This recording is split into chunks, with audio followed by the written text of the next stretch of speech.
தமிழக சட்டமன்ற கூட்டம் நடைபெற்றுக் கொண்டிருக்கின்றது.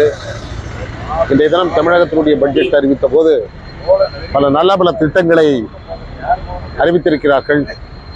அதுவும் கோவை மாவட்டத்திற்கு தொழில்நுட்ப அறிவியல் பூங்கா அமைப்பது சம்பந்தமாகவும், விவசாயிகளுக்கு இலவச மின்சாரம் என்ற முறையில் 500 கோடி ரூபாய் நிதி ஒதுக்குவது என்பதும், பெண்கள் வெளியிலிருந்து தங்கி வேலை செய்யக்கூடியவர்களுக்கு இலவசமாக தங்கி செல்வதற்கான விடுதிகள் கட்டி கொடுக்கக்கூடிய முறையிலும், அதே போல இந்த ஆண்டு கடுமையான வெள்ளம் பாதிப்பு ஏற்பட்டு சாலைகளெல்லாம் பழுதடைந்திருக்கக்கூடிய இந்த நேரத்தில் சாலைகளை பழுதுகாப்பதற்கான முறையிலே நிதி ஒதுக்கப்பட்டிருப்பது என்பது வரவேற்கக்கூடியது. ஒட்டுமொத்தமாக கோவை மாவட்டத்தினுடைய வளர்ச்சிக்கு திராவிட முன்னேற்ற கழகத்தினுடைய அரசு தன்னுடைய பார்வையை திருப்பியிருக்கிறார்கள். இன்னும் அதற்கான முறையில் பல நடவடிக்கை மேற்கொள்ள வேண்டும். இந்த பட்ஜெட்டை வரவேற்கிறோம்.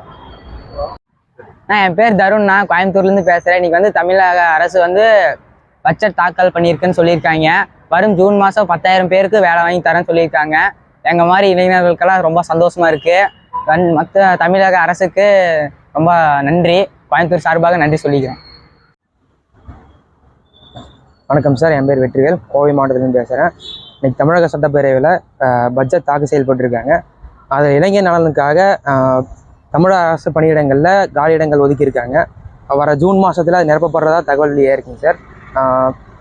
இந்த பட்ஜெட் அறிக்கையை எங்களை மாதிரி நிறைய பேர் வேலை இல்லாமல் இருக்கிறவங்களுக்கு, ரெண்டாவது அரசு போட்டித் தேர்வு தயாராகிறவங்களுக்கு ரொம்ப யூஸ்ஃபுல்லான ஒரு விஷயம்.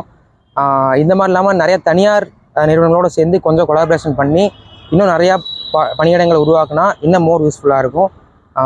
கோவை மாவட்ட இளைஞர்கள் சார்பாக முதலமைச்சருக்கு நன்றி. என் பேர் சங்கர், நான் கோயம்புத்தூர்லேருந்து பேசுகிறேன். இன்னைக்கு பட்ஜெட் தாக்கல் சொல்லிக்கிறாங்க. வரும் ஜூன் மாதம் 10,000 பேருக்கு வேலை தராங்கன்னு சொல்லிக்கிறாங்க. அந்த மாதிரி இளைஞர்களுக்கு பெரும் சந்தோஷமாக இருக்குது. தமிழக அரசு மற்றும் தமிழக முதல்வர்களுக்கு எங்கள் இளைஞர்கள் சார்பாக நன்றி.